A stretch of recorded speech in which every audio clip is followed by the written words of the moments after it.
Let me ask you something, what comes to your mind when you hear background pony? You may think of this, or maybe this, but I think most of us think about the background 6, and who can blame us? These ponies became iconic thanks to the fans, and everyone loves them. Which leads me to ask, what happened to the original background 6? Because yeah, believe it or not, they used to be predecessors to what we now know as the background 6. These were ponies that caught the eye of a young MLP community, and while nowadays these ponies have been forgotten, they still have stories to tell. Hello everyone, my name is Sugarflake, and today let's go back in time to rediscover the original background ponies that we loved and that made our imagination run wild. Beginning with Parasol. Yeah, we're going really old school here. Parasol is a female Pegasus with a yellow coat, a Wystera mane and tail, and a cutie mark which represents 3 purple umbrellas. Parasol was a background pony that first appeared in Season 1, and on the surface she might seem like a random pony, but not only she was a fan favorite, but we also know a little bit about who she was. Like the fact that she works in the Cloudsdale Weather Factory, that she's friends with Twinkleshine, and even that she tried to be a Wonderbolt. And even the Game Love game giving us the fact that she was a one-time winner of the Cloudsdale High Spirit Award. But I know what you're probably saying, why is Parasol in this video? Well, because she was a fan favorite back in Season 1, for one simple reason. She was a G1 character, and when fans figured out who she was, fans created fan art and ships around her, and even including her in some early fanfics and comics. But that's it. Despite being a small fan favorite, Parasol wouldn't handle the test of time, and she would slowly fade away into obscurity in the years to come. And while her design was quite generic, I get why she was a fan favorite, especially for G1 fans. But Parasol wasn't the only G1 character that would explode in popularity in G4, because we also have Surprise. Surprise is a female Pegasus with a white coat, bright yellow mane and tail, and a cutie mark which represents 3 balloons. She first appeared in Season 1 as a member of the Wonderbolts, and she continued to appear in the show all the way until Season 8. But unlike Parasol, she wouldn't have any major development aside of being a Wonderbolt. So that begs the question, how did Surprise become a fan favorite? Well, this was because she struck a close resemblance to Pinkie Pie. Well, you got me. By all accounts, it doesn't make sense.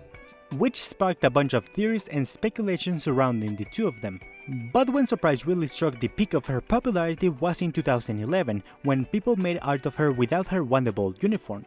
And with this making her the most popular pony at that point in time, with fans creating art, comics, and even some fans calling her the element of surprise. And things didn't end there, because she would also get merch and even her own mini-story in the French My Little Pony magazine, titled Les Surprises de l'Amitié, and even the fan design appearing in the MLP comics. And as a whole, Surprise stays a very popular character for the majority of the show, which if you think about it is incredibly impressive for something that began only as an observation. But that begs the question, was Surprise really related in any way to Pinkie Pie? And to that was yes, as Lauren Foss did confirm in an interview that her original concept art for Pinkie Pie was based on the G1 version of Surprise, which is both incredibly interesting and awesome. But while Surprise became a favorite character for her design, our next character became popular for the opposite of reasons, this character being Cloudkicker. Cloudkicker is a female Pegasus with a lavender blue coat, a jasmine mane and tail, and a cutie mark which represents a cloud covering a sun. Cloudkicker wasn't that important of a character, but believe it or not, she was incredibly popular in the golden age of the show. But not because of her design or story, but rather because of her incredibly weird but entertaining oddities. From her main color changing mid-episode to 2 different colors, to her being an earth pony, and even her being secretly a crystal pony. But the thing that made Cloudkicker such a fan favorite was her hilariously weird expressions. So yeah, the reason why Cloudkicker became a fan favorite was because she basically was meme material for the fans, and even some people calling her random pony and troll pony. And her story would have ended here, just as a meme of the community, but it didn't, as she would develop a small community of fans who made art, fanfics, and even some songs based on her.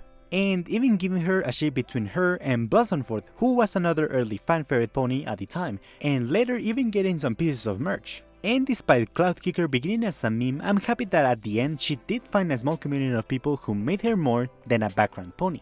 But while Cloud Kicker became a fan favorite because of her meme status, our next character became a fan favorite because of a fun but mysterious detail, this one being Swirl. Swirl is a female unicorn with a lilac coat, an iris mane and tail, and a geometry which represents two dolphins swimming in a circle.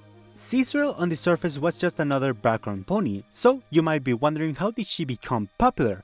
Well, this was because she was a sea pony. Nope, not like that. No, I'm talking about her cutie mark, as a lot of people didn't really know what her cutie mark symbolized, with some people speculating that she liked dolphins and others that she was a very good swimmer. But by far the most popular theory was that she had a fascination with marine life, and possibly she either was a marine biologist or that she was a marine entertainer. Something that would later be confirmed by the Game Love game, as when Swirl was added, her description read, "This pony loves to watch dolphins at play. If she had their druthers, she would do it all day." And with this, fans went wild with this idea, creating a lot of fan art and fanfics and even memes, which even to this day they are incredibly funny. And with this, launching Swirl to be one of the most popular ponies of Season 1 and Season 2, and I'm not joking, as it's crazy to believe that at one point Swirl was at the same level of popularity than other ponies like Derpy. So what happened? Why did Swirl fade into obscurity? Well, this was because Swirl would get less and less appearances in future seasons, and by season 7 she would only be featured in 2 episodes, and with this, killing a once beloved background pony. And sadly, that's how Swirl's story ended, which was pretty unfortunate because she had everything to become a more prevalent and interesting character, especially in the later seasons, and despite having a second surge of popularity in 2015 thanks to Equestria Girls, it wasn't enough to save her. But despite this, her fans never left, and even to this day there's still people out there that remember the first sea pony that we got in G4. And while Swirl has remained a small popular character, our next one hasn't, this one being Comet. Comet is a male unicorn pony that has a light yellow coat, a blue mane and a cutie mark which represents a shooting star. And you might be wondering why Comet is in this video. Well, because despite his somewhat generic appearance, he not only was a fan favorite pony, but he also was the first ship that Twilight had. And if you're wondering of how or why, well, that was thanks to this single frame from the episode The Last Roundup, where we can see the two of them beside each other, which might seem silly now, sure, but at the time fans took this single scene and began to talk and speculate that the two of them might become a couple in the future. And from there, the popularity of Comet just skyrocketed, with fans creating fan art and fanfics about him and Twilight. But sadly, this popularity didn't last very long, as when Season 2 released, he faded into obscurity. And honestly, this was something that was inevitable, but this doesn't mean that his fans completely left, as there's been and are Comet fans out there even to this day. And despite his popularity not lasting very long, it's interesting to see what Twilight's first ship was, one of hundreds. But now let's move on to a more well-known character, one that not only made fans speculate, but also began a mystery that wouldn't be answered until 2016, this character being Rainbow Blaze. Rainbow Blaze is a male Pegasus that has a pale blue coat, a rainbow mane and tail, and a cutie mark which represents a rainbow edge string passing through a cloud. He first appeared in a flashback in the episode Games Ponies Play, and from his first appearance he had a lot of speculation surrounding him, with two of the most popular ones being that he was either Rainbow's dad or older brother. And from there he exploded in popularity, with fans creating fan arts of him and Rainbow, fanfics and even some comics, and later even sparking a ship between him and Firefly, but fans still were curious about who Rainbow Blaze was, and 1 year later fans could get exactly what they wanted. As an interplay card designer and writer would say that yes, Rainbow Blaze was Rainbow's dad. And on that same year, the writer of the MOP IDW comics, Ted Anderson, stated, "Out of the main 6 family and relatives, we've cut up the briefest glimpse of Rainbow Dash's dad, in a flashback of course." So that's it, right? The mystery was solved. Well, no.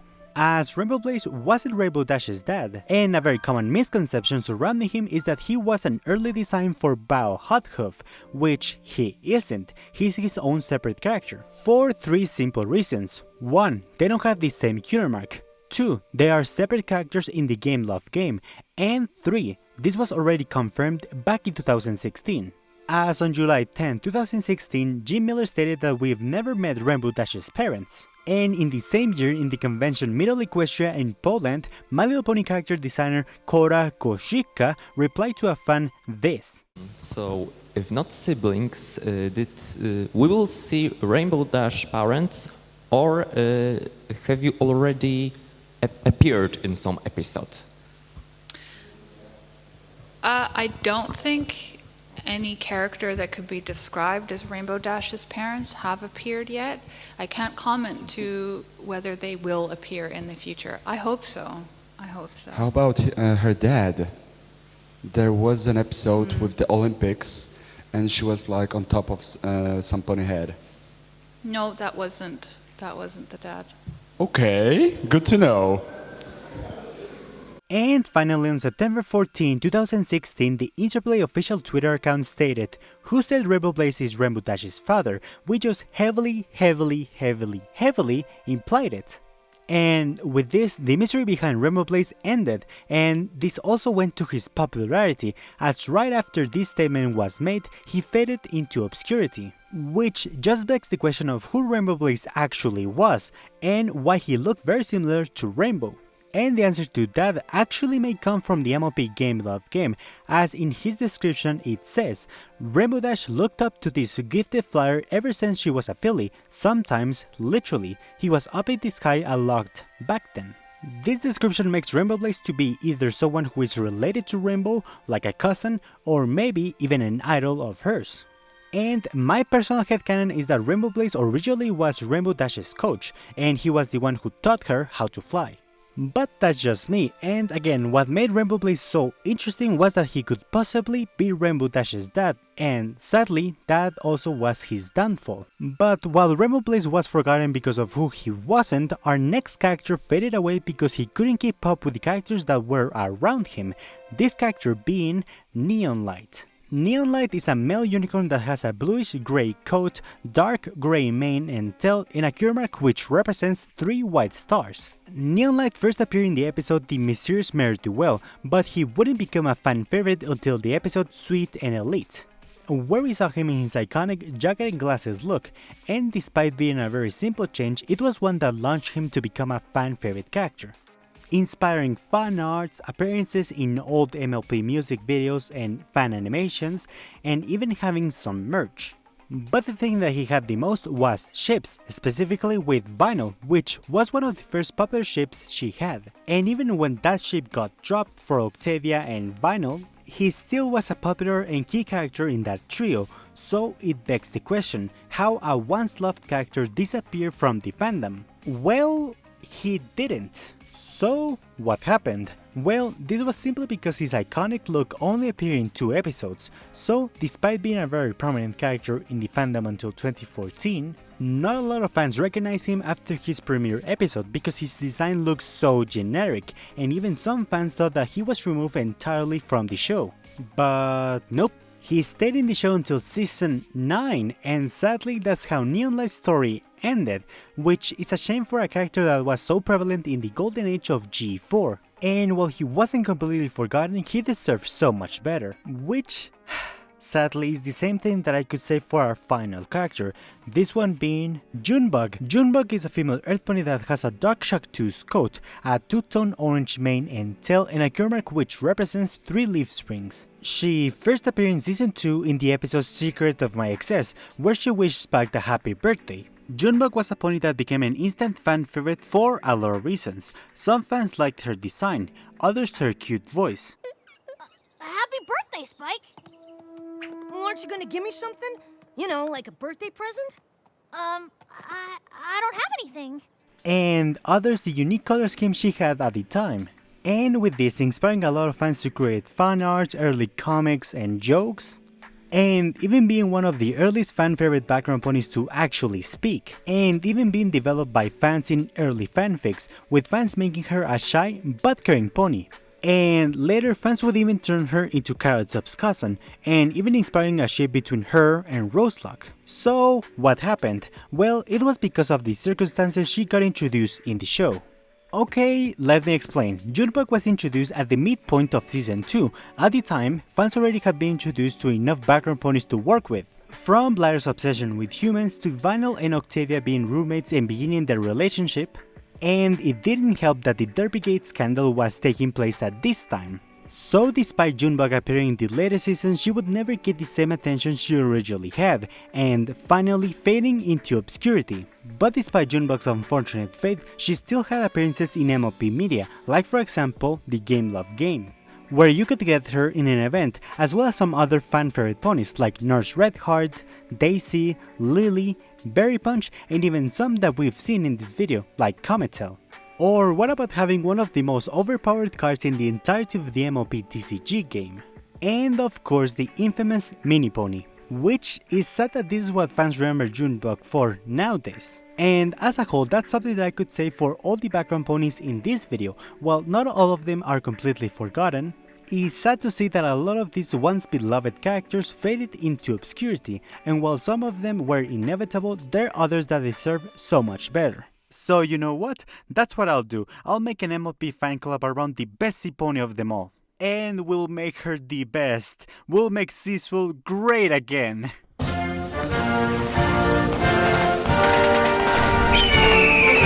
One eternity later. What were you expecting? There's not a lot of Swirl fans out there. Yeah, I guess. Well, at least the one that showed up is a marine biologist. So, on theme, right? But what do you guys think? What are your thoughts on these characters and were you fans of them? Leave it down in the comments and remember to like the video if you enjoyed it and consider subscribing for more MLP videos like this one. And remember to take care guys, and I'll see you in the next video.